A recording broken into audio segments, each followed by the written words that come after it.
Going on school trips costs a lot, especially if you go to a private school. You're probably not used to these expenses since you went to public school. It might be too much for you to pay for it. But don't worry, I'll get you a souvenir. The teacher in charge of my daughter's class is really straightforward, but sometimes he sounds like he's talking down to her. No one should talk down to or ignore others, especially not a teacher to a student. I'm Natalie. My brother and I were left without parents when we were young because they died in a bad car crash. I was only 8, and my brother was 15. After our parents died, our relatives had to figure out what to do with us. We didn't have many family members, and no one had enough money to take care of both of us. They said, "We can't handle both of them because we're struggling to raise even one." They'd already had 2 kids of their own, so having twice as many was out of the question. We realized that all we had left in life was each other. I was just a 3rd grader, clinging tightly to my brother. I cried constantly, and he felt helpless seeing me go through so much. At 15, he was barely an adult, and I was still a child. He could only do so much to help. After a while, one relative agreed to take me in. "Sorry, but we can't take both of you," they said. "We thought one of you could stay with us, and the other could go to a foster home or shelter." I understood the situation, but I knew being separated would make things even harder. "Please take care of her. I'll go to the foster home," my brother insisted, sacrificing for me. "I'll be okay. Just because I'm in foster care doesn't mean I won't be looked after," he assured me, holding my hand tightly. He made me feel like I deserved it, like he wanted this for me. As he held my hand, I couldn't help but cry and beg him to stay. The family that took me in didn't seem too thrilled, and I always felt like a stranger in their home, like there was a divide between us. I felt so alone. The shelter where my brother stayed was really far away. It was tough being apart, but we kept in touch by phone whenever we could. Even though I was with my relatives, my brother was my only real family. Without him, I started feeling more and more alone. I've always been sensitive and creative. I love expressing myself and letting my imagination run wild. As I felt lonelier, my emotions got stronger, and I started withdrawing into myself. Through middle and high school, that feeling of loneliness stuck with me. I began pouring my feelings onto paper, crafting imaginative stories that flowed naturally from my mind. When I shared some of my writing with my brother, he praised it and urged me to keep going. He said, "This is something special." After graduating, I dove into job hunting. With my passion for reading, I landed a job at a small publishing company that focused on literary magazines. If it had been a bigger company, I might not have applied, not because I wasn't qualified, but because it wouldn't have felt right for me. I put everything I have into my writing. It's kind of an obsession for me. I wanted to show my gratitude to the family who took me in and reassure my brother that I'm doing fine. Starting my first job was tough, and I made my fair share of mistakes, but I kept pushing myself, and before I knew it, 5 years had flown by. At the time, I was working in the editorial department, assisting one of the top writers. This writer had real talent and even won an award for his work. As his editor, I did my best to help him whenever he hit a roadblock. I shared my creative insights and gave feedback to help him improve. When my boss praised me, saying, "Natalie, I don't know what I'd do without your creative mind," it felt incredible. We had a strong bond in our working relationship. And then he surprised me by saying, "Natalie, you're not just the perfect partner at work, but in life too. Will you marry me?" I was totally caught off guard by his proposal. It was unexpected, especially since we hadn't openly dated or been romantically involved. But considering how close we were from working together, we knew a lot about each other. So I said, "Yes, I want to spend forever with you." And it just felt right. My brother was thrilled about our wedding. We hadn't spent much time together since we lived apart, so I couldn't wait to see him again. My husband understood how important it was for me to reconnect with my brother, and he was looking forward to meeting him too. My husband told me about his involvement with the shelter and the kids there. He didn't just contribute financially, he was actively mentoring and supporting the children. "There's one kid in particular who really stands out," he said. "He's driven and hardworking, and he even calls me Big Bro." He was glowing with pride, and I couldn't help but feel proud of him too. 2 years into our marriage, we were getting ready to welcome a new addition to our family.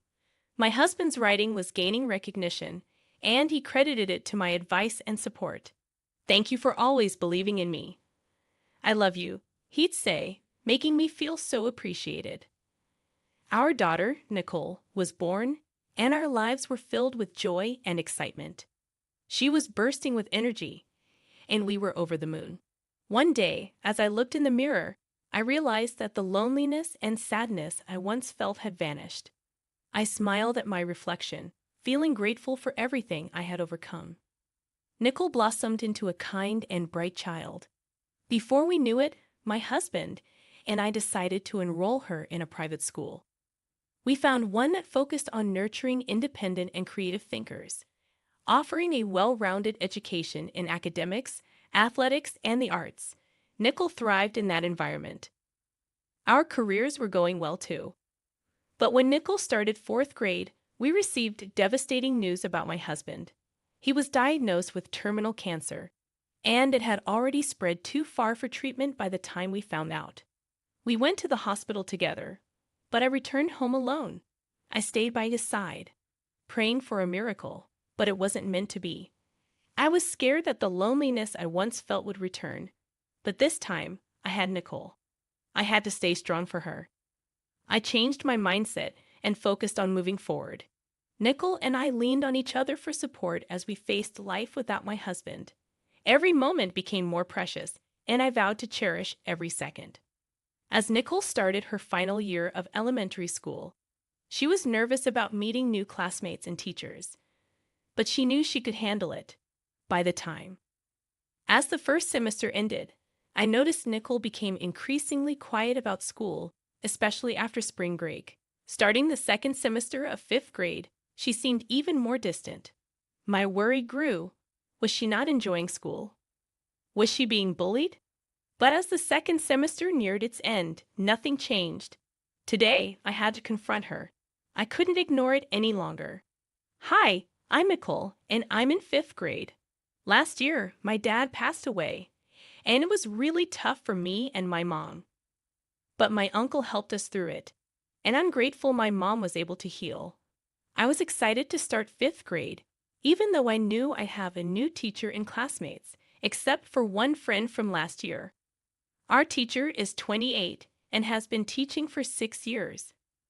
He kind of gives off an older, annoying brother vibe. Our teacher wanted to get to know us better, so he had us fill out a get-to-know-me worksheet. Then he planned to interview us individually based on our answers. When it was finally my turn, he said, 'Your favorite subject is English, right?' I love reading too. But then he mentioned my dad's passing and my mom raising me alone, and I didn't like his tone. 'Just wondering, what does your mom do for work?' My mom works as a contract employee at a publishing company.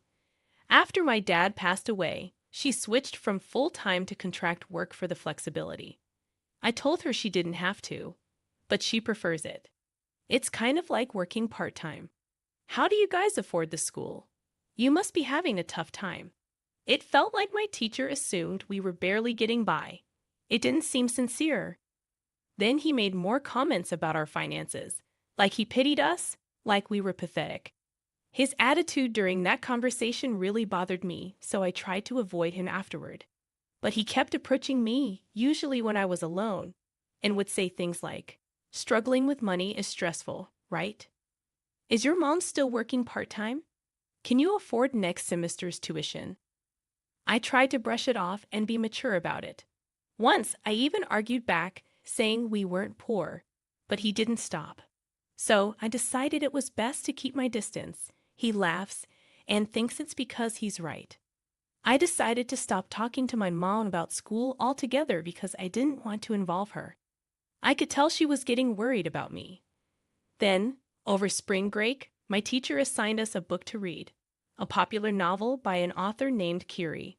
The main character had a tough childhood but eventually succeeded in life. After class, my teacher approached me when I was alone. That book starts with a rough childhood, which I bet hits close to home for you, he said. But let's be real, life isn't like a fairy tale. People from poor backgrounds usually stay that way. It's a cycle, you know? He laughed and sarcastically apologized for making me read it. I felt so alone and powerless. I couldn't believe he was my teacher. I dreaded going back to school after spring break. I wanted to change my attitude to stop worrying my mom, but my teacher kept picking on me. I couldn't understand why he enjoyed taunting me. I tried ignoring him, but one day I couldn't take it anymore and snapped back. He was speechless at first, then angry. As he walked away, he muttered, "You're a feisty one, aren't you? I'll remember this." That's when I realized I should have just ignored him. At the end of the school year, there's this big 5th grade field trip everyone's excited about, even though it's not happening yet. People in class started buzzing about it, and once again, the teacher singled me out. Those school trips are pricey, especially compared to public schools. "Wonder if you'll have to sell the house to afford it," he said with a smirk. "I'm looking forward to it, but hey, don't sweat it if you can't make it. It's a luxury, and you've got more important things to worry about. Better to stay home." He even hinted it would be better for the school if I didn't go, like payback for snapping at him. Then there was this incident where a classmate's Nintendo Switch went missing. The teacher insinuated that kids from poor families might have stolen it out of jealousy, looking straight at me. My friend started asking questions, but I kept quiet to avoid his smart remarks. Later, when we were discussing middle school plans, the teacher suggested I reconsider staying at the private school. He doubted my mom could afford it and suggested we look into public school instead. He kept belittling us, saying it's stupid to stretch beyond our means. I couldn't take it anymore. I stormed out of the conference, tears streaming down my face. I was so frustrated with him. When I got home, my mom sat me down and asked what was really going on, so I told her everything. I was speechless hearing my daughter's words. I couldn't believe she'd been dealing with harassment at school, especially from her teacher. She didn't want me to worry, so she kept it all inside. I hugged her tight, apologizing for not knowing. I knew I had to talk to the teacher right away. I decided to record our conversation on my phone, just in case. "I assumed you'd be working hard, just like I am." His response confirmed my daughter's story. I demanded to know why he felt entitled to speak so horribly to Nicole. It was my duty as a parent to make her aware, even though it should be his job as a teacher, a responsibility he seemed to overlook. He had the audacity to suggest we send Nicole to public school if we were struggling financially, but he was wrong. We've never faced financial instability in our lives. His assumptions about our situation were unfounded.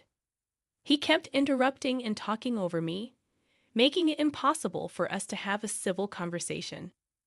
His immature remarks pushed me to my limit. I warned him sternly, "That's enough. Don't ever speak to my daughter like that again, or there will be consequences." With that, I stormed out, leaving him speechless. After our confrontation, Nicole said he stopped bothering her altogether. I was surprised she let it go so easily, but thankfully, she made it through to graduation unscathed. Unfortunately, I couldn't make it to the parent-teacher conference afterward. Nicole confidently chose to attend the same middle school as her friends, despite the teacher's mocking laughter. "I'm here with my sister for my niece's graduation," Joseph said, suddenly realizing that Nicole was his niece, and then recognizing me as his sister. It was time for me to set the record straight. My late husband was a renowned writer, and we still receive royalties from his work. We're financially secure because of that. Plus, I have my own steady income. He was stunned. The author Kiri, whose work inspired you and whom you admired, is actually me. It's a pseudonym I used. You can imagine the royalties from that alone. My husband and I enjoyed collaborating, but I also wanted to pursue my own writing. After his passing, I shifted to a more flexible job to focus on my writing full-time. I poured my heart into my writing, and as I continued, I improved. I couldn't have stopped working altogether, but I enjoy the company and value the routine. That's how I finally completed my book. Joseph saw parallels between his upbringing and the author's story, but instead of overcoming his past, he projected his resentments onto others, including my daughter. He wrongly assumed my family was struggling and belittled us. Such behavior is unacceptable, especially from a teacher. He's not fit for the role. He didn't respond and instead broke down in tears in front of everyone. My brother reported him to the principal, leading to Joseph's swift termination. I provided the principal with recorded evidence of my confrontation with Joseph, which left my brother speechless upon hearing. He expressed disappointment in Joseph's true character and doubted Joseph's ability to continue teaching with such behavior. I realized I had misjudged him. Don't worry. People like him are rare, otherwise the world would be doomed. I hope I never become like that. My brother chuckled at Joseph's behavior. You should focus on your own happiness now. I'm content, and you don't need to worry about me. Maybe it's time for you to start dating. What about you? You could date and be even happier. As long as you're happy, I'm happy. But a new dad? My daughter is wise beyond her years. She's my happiness. Why do we feel so alone? Is it in our minds, or do we close ourselves off from seeing the beauty around us? The answer lies within our hearts.